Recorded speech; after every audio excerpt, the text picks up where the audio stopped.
കർണാടകയിലെ ശിരൂരിലെ മണ്ണിടിച്ചിൽ കാണാതായ അർജുന്റെ ലോറി കരയിലില്ലെന്ന സൈന്യം ഒരു സിഗ്നൽ കൂടി കിട്ടിയിട്ടുണ്ട്. പുതിയ വിവരങ്ങളുമായി സരീഷ് പി കെ അവിടെ നിന്ന് ചേരുന്നുണ്ട്. സരീഷ്, ഏറ്റവും ഒടുവിലായി ലഭിച്ചിരിക്കുന്ന സിഗ്നൽ അതെവിടെ നിന്നാണ്? കരയിലില്ലെന്നുള്ളത് സൈന്യം ഉറപ്പിച്ചു കഴിഞ്ഞു.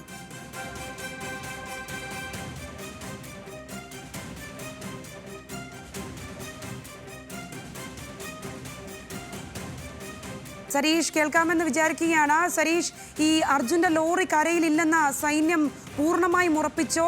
ഈ ഒരു സിഗ്നൽ കൂടി ലഭിച്ചിരിക്കുന്നത് അത് എവിടെ നിന്നാണ്? ഔദ്യോഗികമായ ഒരു സ്ഥിരീകരണമാണ് ഇപ്പോൾ സൈന്യത്തിന്റെ ഭാഗത്തു നിന്നും ഉണ്ടായിരിക്കുന്നത്. ഈ മേഖലയിൽ, അതായത് കരയിൽ ഈ വാഹനം ഇല്ല എന്നൊരു സ്ഥിരീകരണത്തിലേക്ക് കാര്യങ്ങൾ എത്തിയിരിക്കുന്നു. 3 സിഗ്നലുകൾ ഇന്ന് ലഭിച്ചിട്ടുണ്ടായിരുന്നു. അതിൽ ഒന്ന് ഈ GPS സംവിധാനമുള്ള സ്ഥലത്താണ്. തൊട്ടടുത്തായി മറ്റൊന്നുകൂടി. ഏറ്റവും അവസാനത്തെ സിഗ്നൽ ലഭിച്ചത് ഈ പുഴക്കരയിലാണ്.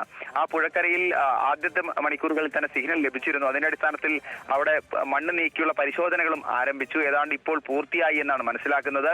അതിന്റെ അടിസ്ഥാനത്തിൽ കൂടിയാണ് ഈ കരയിൽ വാഹനം ഇല്ല എന്നൊരു സ്ഥിരീകരണത്തിലേക്ക് സൈന്യം എത്തിയിരിക്കുന്നത്. ഇനി പരിശോധന നടത്തിയിട്ട് കാര്യമില്ല എന്ന നിഗമനത്തിലേക്കാണ് ഇപ്പോൾ എത്തിയത്. രക്ഷാപ്രവർത്തകരും ഒപ്പം സൈന്യവും കൃത്യമായ പരിശോധന ഈ മേഖലകളിലെല്ലാം നടത്തിയിരുന്നു. രാവിലെ മുതൽ കരയിലെ ഈ ഭാഗങ്ങളിൽ ഈ ലോറി ഉണ്ടാവും എന്ന നിഗമനത്തിൽ തന്നെയായിരുന്നു പ്രവർത്തനങ്ങളെല്ലാം നടത്തിയത്.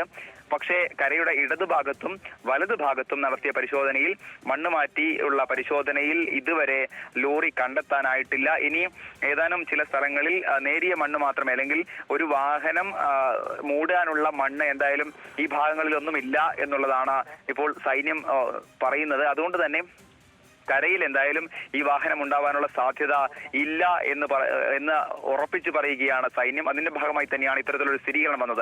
എന്തായാലും ഇന്ന് 3 സിഗ്നലുകൾ ആദ്യ റഡാർ പരിശോധനയിൽ കണ്ടെത്തിയിരുന്നു. ഞാൻ നേരത്തെ സൂചിപ്പിച്ചതുപോലെ ഇടതുഭാഗത്ത് 2 സിഗ്നലുകൾ, മറ്റൊന്ന് മൂന്നാമത്തെ സിഗ്നൽ ലഭിച്ചത് ഈ പുഴക്കരയിലായിരുന്നു.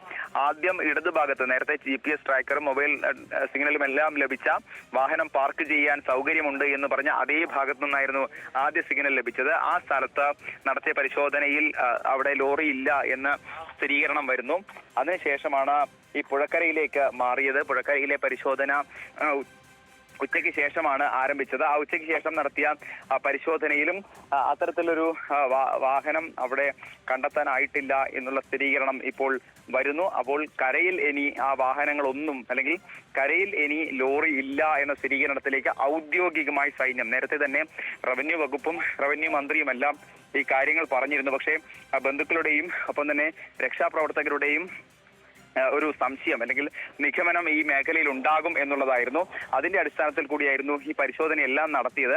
പക്ഷേ അതെല്ലാം പാഴാവുന്ന ഒരു സാഹചര്യത്തിലേക്കാണ് കാര്യങ്ങൾ പോയത്. എന്തായാലും കരയിൽ വാഹനം ഇല്ല എന്നുള്ള നിഗമനത്തിലേക്ക്, അല്ലെങ്കിൽ തീരുമാനത്തിലേക്ക് കാര്യങ്ങൾ എത്തിയിരിക്കുന്നു. സൈന്യം ഔദ്യോഗികമായി ഈ തീരുമാനം പ്രഖ്യാപിച്ചിരിക്കുന്നു. പക്ഷേ ഇപ്പോഴും പ്രതീക്ഷയുള്ളത്, വാഹനം കണ്ടെത്താനുള്ള സാധ്യതയുള്ളത് ഇനി പുഴക്കരയോട് ചേർന്നുള്ള ഭാഗത്താണ്. പുഴയും വയലും ചേർന്നുള്ള ഭാഗത്ത് ഈ വാഹനം ഉണ്ടാകും എന്ന നിഗമനത്തിൽ തന്നെയാണ്.